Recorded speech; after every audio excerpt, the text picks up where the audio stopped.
लाडकी बहीण योजनेचा हप्ता देण्याची तारीख ठरलेली आहे और म्हणून आज मी सांगतो, मुख्यमंत्री माझी लाडकी बहीण योजना 1,60,00,000 बहिणींच्या खात्यात पैसे जमा झाले। ज्यांचे पैसे जमा नाही झाले त्यांना 30 सप्टेंबर पर्यंत आपण अजून मुदत दिली आहे आणि 2.5 कोटी माझ्या बहिणींपर्यंत ही योजना पोहोचेल। विरोधक म्हणाले योजना झूठी है, योजना खोटी है, चुनावी जुमला है, खाते में पैसे नहीं आएंगे। मला सांगा, तुमच्या कोणाकोणाकडे योजनेचे पैसे आले? हात वर करा। महिला माझ्या बहिणीने हात वर करा। आता तुमच्या खात्यात पैसे आले, 2 हप्त्याचे आले, आता या 3ऱ्या हप्त्याचे येतील।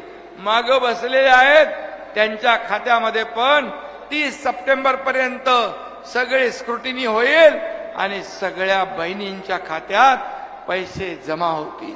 हे सरकारचं काम आहे।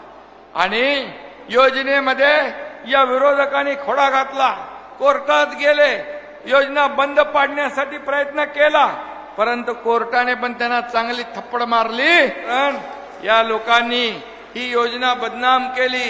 या महिलांना तुम्ही विकत घेताय का? महिलांना लाच देताय का? काय काय बोलले।